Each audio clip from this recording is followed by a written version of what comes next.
திமுகவோட நேரேட்டிவ்ல அவங்க தெளிவா இருக்காங்க. அதிமுக நேரேட்டிவோட ப்ராப்ளம் என்ன அப்படின்னா, நம்பர் 1 பார்ட்டிக்குள்ள ஒற்றுமை இல்ல, பார்ட்டி பல முனைகளா பிரிந்திருக்கு. நம்பர் 2 பிஜேபிக்கு இருக்கிற எதிர்ப்புணர்வு அதிமுகவுக்கு எதிர்ப்புணர்வா மாறுது. இந்த மாநிலத்துல பிஜேபியோட கூட்டணி வைப்பதே பல வகையில இடைஞ்சல். அரசியல் ரீதியாக அது பெரிய வெற்றியெல்லாம் தேடி தராது.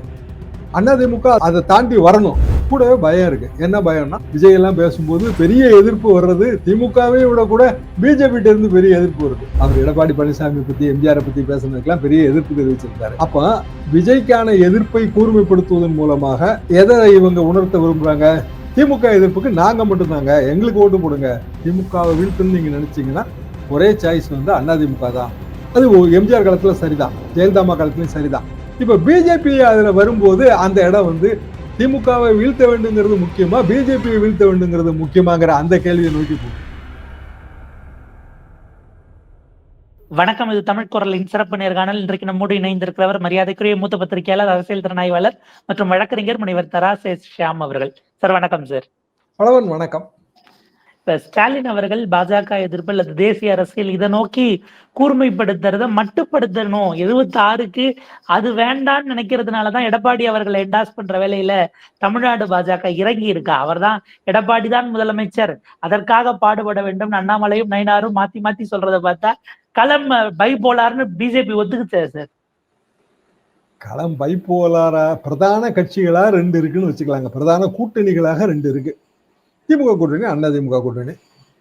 அப்போ மற்ற பிளேயர்ஸ் வராங்களான்னா இருக்கிறாங்க. இப்போ விஜய் வந்துட்டாரு, சீமான் ஏற்கனவே இருக்கிறாரு. ஸோ குறைந்தபட்சம் இது 4 முனை போட்டி தான் குறைந்தபட்சம். ப்ராபலி 3வது 4வது முனைகளுக்கு அவங்களுக்கு கிடைக்கக்கூடிய வாக்குகளோட சதவீதத்துல தான் நமக்கு கன்ஃபியூஷன் இருக்கும். ஒருத்தர் 10% சொல்லுவாரு, ஒருத்தர் 20ன்னு சொல்லுவாரு. அது நமக்கு தெரியாது. ஆனால் களத்தை பொறுத்த வரைக்கும் பைபோலார், அப்புறம் ஒரு 3rd 4th இருக்கிறாங்க, களத்துல இருக்கிறாங்க. அப்ப எடப்பாடி பழனிசாமி தான் முதலமைச்சர் அப்படின்னா, பாஜகவோ இல்ல அதிமுக கூட்டணியோ எதை நோக்கி போகுதுன்னா, ஸ்டாலின் முதலமைச்சராக தொடரணுமா, எடப்பாடி பழனிசாமி மீண்டும் முதலமைச்சர் ஆகணுமாங்கிற கேள்வி வருது. வரும்போது ரெண்டையும் கம்பேர் பண்ணுவாங்க. கம்பேர் பண்ணும்போது அகில இந்திய அரசியல் அந்த நேரேட்டிவ் அதை தமிழ்நாட்டில் திமுக பிளே பண்ணுது. எப்படி பிளே பண்ணுது?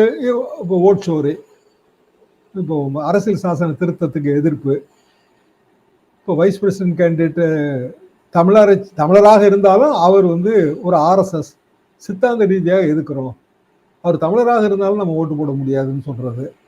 இது எல்லாமே திமுகவோட நேரேட்டிவ்ல அவங்க தெளிவா இருக்காங்க. அதிமுக நேரேட்டிவோட ப்ராப்ளம் என்ன அப்படின்னா, நம்பர் 1 பார்ட்டிக்குள்ள ஒற்றுமை இல்லை, பார்ட்டி பல முனைகளாக பிரிந்திருக்கு. நம்பர் 2 பிஜேபிக்கு இருக்கிற எதிர்ப்புணர்வு அதிமுகவுக்கு எதிர்ப்புணர்வா மாறுது. பிஜேபியோட பிரச்சனை என்னங்க? ஒண்ணுமே இல்லைங்க. முதலில் விண்வெளிக்கு சென்றது அனுமன் தான் அப்படின்னு சொல்றாங்க. அது இதிகாசம். அதுவும் விண்வெளி கிடையாதுங்க, வாயு புத்திரன் தான். காற்றில் பறந்து இலங்கைக்கு போறாரு. நீங்க வள்ளியூர் பக்கம்லாம் போனீங்கன்னா அனுமன் பாதம்லாம் இருக்கும், நிறைய மலைகள் மேல. இந்த இடத்துல தாங்க அனுமார் காலை ஊனி இலங்கைக்கு தாவினாரு. உண்மையிலே கொஞ்சம் கிலோமீட்டர் தான் இருக்கும் டிஃபரன்ஸ். கடல் ரீதியா பாத்தீங்கன்னா சிறிய டிஸ்டன்ஸ் தான் அது. இதுல இருந்து தாவினாரு அப்படின்னு நிறைய இடத்துல நீங்க பார்க்கலாம். நிறைய பேர் அதுக்கு வழிபாடுகள்லாம் உண்டு. இதெல்லாம் நம்பிக்கை அடிப்படையில். பல இடங்கள்ல அனுமார் கொண்டு போன அந்த மலையிலிருந்து விழுந்த பகுதி இதுன்னு சில குன்றுகளை காட்டுறது நிறைய இடங்கள்ல இருக்கு. ராஜபாளையத்திலே சஞ்சீவி மலை அனுமார் எடுத்துட்டு போன குன்றுல ஒரு பகுதி. மூலிகைகள் இருக்கு. எங்கெல்லாம் சிறந்த மருந்து வாழ் மூலிகை ஒண்ணு, மருந்து வாழ் மலை இருக்குங்க, கன்னியாகுமரி டிஸ்ட்ரிக்ட் நினைக்கிறேன், மருத்துவமலை. அங்கேயும் இதே மாதிரி எங்கெல்லாம் மூலிகை செழிப்பா இருக்கோ அங்க இந்த மாதிரியான ஒரு கர்ண பரம்பரை நம்பிக்கைகள் இருக்கிறதெல்லாம் தவறு கிடையாது. ஆனா ஸ்பேஸ் விண்வெளி அது வேற ஒண்ணு. புஷ்பக விமானம் மத்திய அமைச்சர் தான் சொல்றாரு. அப்படின்னா தமிழ்நாட்டில் சீவக சிந்தாமணி மிகப்பெரிய இலக்கியம். சீவகனோட அப்பாவே ஒரு மயில் பொறி வச்சிருந்தாரு, தன் மனைவியும் குழந்தையும் காப்பாத்த. அந்த அதை செஞ்சுட்டாரு. தனக்கு எதிரிகள் ரொம்ப சூழ்ந்துட்டாங்க அப்படின்னு அவர் ஏற்கனவே ஒரு ஆர்டர் கொடுத்து மயில் பொறி செஞ்சு வச்சிருக்காரு. மயில் பொறி மேல உட்கார வச்சு விஷய திருகுனா அது பறந்து போய் வேற இடத்துக்கு போறதாக கற்பனைங்க. இது சினிமாலே நீங்க பார்க்கலாம். இந்த மாதிரியான கற்பனை பழைய காலத்து படங்கள்ல நீங்க பார்க்கலாம். இது என்னன்னா ஒரு சுகமான கற்பனை. இப்படி இப்படி இருந்தா நல்லா இருக்குமே என்கிற ஒரு விஷயம்தான். பறவை போல சிறகுகள் இருக்கக்கூடாதான்னு சொல்றதுதான். சிறகுகள் உள்ள மனிதர்களையும் நம்ம வந்து புராணங்கள்ல கற்பனை பண்ணியிருக்கோம். சிறகுகள் உள்ள மனிதர்களையும். அப்போ இன்றைய அறிவியல் உலகில அமைச்சர்கள் இந்த மாதிரி பேசுறதுங்கிறது சரியா தவறாங்கிறதான் கேள்வி. சரிதான் அப்படின்னு பிஜேபி அடிச்சு சொல்லுது. தமிழிசை வரைக்கும் ஆமா அதுல என்ன தப்பு இருக்குன்னு கேக்குறாங்க. அப்ப தமிழ்நாட்டோட அரசியல் தட்பவெட்பத்துக்கு இது முற்றிலும் மாறானது. ஏன்னா இங்க வந்து பெரியார் காலத்துல இருந்து எல்லாம் கேள்வி கேட்டே பழகிட்டோம். அதுக்கு முன்பு இருந்தே அயோத்தியாச பண்டிதர் காலத்துல இருந்தே கேள்வி கேட்டாச்சு. அப்ப இந்த புராண கதைகள் எல்லாம் இங்க எதிர்ப்பாங்க. அதே நேரத்துல கதா கலாச்சாரத்தையும் கேட்பாங்க. ஆனா அதுக்காக அதுல சொல்றதை எடுத்துக்கவும் மாட்டாங்க. இப்படியான ஒரு வேற மாதிரியான ஒரு மாநிலம். இந்த மாநிலத்துல பிஜேபியோட கூட்டணி வைப்பதே வந்து பல வகையில இடைஞ்சல். அரசியல் ரீதியாக வந்து அது பெரிய வெற்றியெல்லாம் தேடி தராது. அதிமுக அதை தாண்டி வரணும். அப்போ அது என்ன நினைக்குது, வெறுமனே ஸ்டாலின் எதிர்ப்பு, இல்ல திமுக எதிர்ப்பு, ஆட்சி ஆன்டி எஸ்டாப்ளிஷ்மெண்ட் இப்படி மட்டும்தான் நினைக்குது. கூடவே பயம் இருக்கு. என்ன பயம்னா, ஓட்டு வந்து பல முனைகள்ல பிளவுபடும் போது நமக்கு அந்த வெற்றி வாய்ப்பு கிடைக்காதோங்கிற பயம் இருக்கு. அதனாலதான் விஜய் எல்லாம் பேசும்போது பெரிய எதிர்ப்பு வர்றது திமுகவே விட கூட பிஜேபி இருந்து பெரிய எதிர்ப்பு வருது. பிஜேபி இருந்தா அதிமுக வேலுமணி கூட இன்னைக்கு பெரிய அளவுக்கு எதிர்த்திருந்தாரு. இப்படி அவர் எடப்பாடி பழனிசாமி பத்தி எம்ஜிஆரை பத்தி பேசுனதுக்கெல்லாம் பெரிய எதிர்ப்பு தெரிவிச்சிருந்தாரு. அப்ப விஜய்க்கான எதிர்ப்பை கூர்மைப்படுத்துவதன் மூலமாக எதை இவங்க உணர்த்த விரும்புறாங்க, திமுக எதிர்ப்புக்கு நாங்க மட்டும்தாங்க, எங்களுக்கு ஓட்டு போடுங்க, திமுகவை வீழ்த்துன்னு நீங்க நினைச்சீங்கன்னா ஒரே சாய்ஸ் வந்து அதிமுக தான். அது எம்ஜிஆர் காலத்துல சரிதான், ஜெயலலிதா காலத்துலயும் சரிதான். இப்ப பிஜேபி அதுல வரும்போது அந்த இடம் வந்து திமுகவை வீழ்த்த வேண்டுங்கிறது முக்கியமா, பிஜேபியை வீழ்த்த வேண்டுங்கிறது முக்கியமாங்கிற அந்த கேள்வியை நோக்கி போகுது. அப்போ திருப்பி அகைன் அமித்ஷா மாதிரியானவர்கள் வந்து இங்க தட்பவெட்பம் புரிஞ்சுக்காம கூட்டணி அரசு அது குட்டை குழப்பிடுறது. கூட்டணி அரசு தான், பிஜேபி மந்திரிங்க இருப்பாங்க அப்படின்னா அது பெரிய ஆபத்து இல்லையா? நாளைக்கு பிஜேபி மந்திரி இங்க இருந்தா இதே அனுமார் கதையை சொல்லுவாங்கல்ல. அப்ப இங்க இருக்கிற விழிப்புணர்வு பெற்றவர்கள் வந்து அதை எப்படி ஏத்துக்கிடுவாங்க? அப்ப ஆட்டோமேட்டிக்கா பிஜேபி எதிர்ப்பு இது வந்து மிகப்பெரிய அளவுக்கு வருவதற்கு வட இந்தியால ஓட்சோரி வாக்கு திருட்டு யாத்திரை இதெல்லாம் எப்படி காரணமோ அதே ரூட்ல இங்கேயும் போறோம்.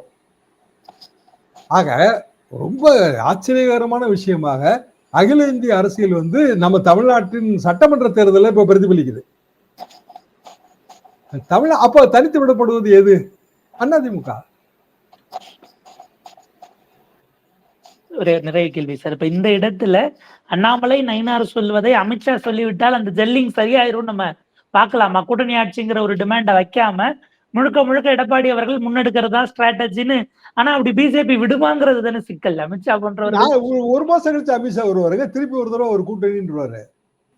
சரி, இது வரைக்கும் மாத்தி சொல்லாதவர் அமித்ஷா தான். நல்லா யோசிச்சு பாருங்க. முதல்ல இருந்தே அவர் எப்போதுமே வந்து கூட்டணி ஆட்சி தான், பிஜேபி மினிஸ்டர்ஸ் இருப்பாங்கிறதான் தொடர்ந்து சொல்றாரு. அவரு மாத்தி பேசுறது யாருன்னா நயினார் நாகேந்திரன், அண்ணாமலை, எடப்பாடி பழனிசாமி அவர்கள், அதிமுக தலைவர்கள் இவங்க தான் மாத்தி சொல்றாங்க. அமித்ஷா மாத்தியே சொல்லலைங்களே.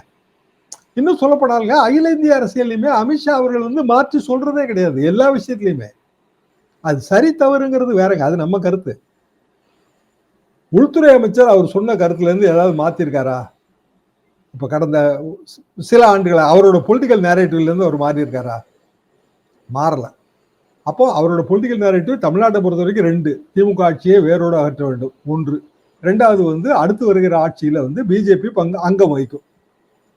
அப்ப திமுக ஆட்சியை வேரோடு அகற்ற வேண்டும், அது வந்து எப்போதுமே எதிர்கட்சிகள் அந்த டிமாண்ட் அதான் வைக்க முடியும். இதே அதிமுக ஆட்சியில் இருந்தா என்ன சொல்லுவாங்க? அமித்ஷா என்ன சொன்னாரு முன்னாடி? தமிழ்நாடு தாங்க ஊழல் நிறைந்த மாநிலம்னாரு. அது வேறங்க டோட்டலா. ஆனா எங்க மந்திரிகள் இருப்பாங்கன்னு சொல்றது வேற. அப்ப உங்க மந்திரிகள் இருப்பாங்க அப்படின்னா உங்க மந்திரிகளை ஏற்றுக்கொள்வதற்கு தமிழ்நாடு தயாரா இருக்கா? 1.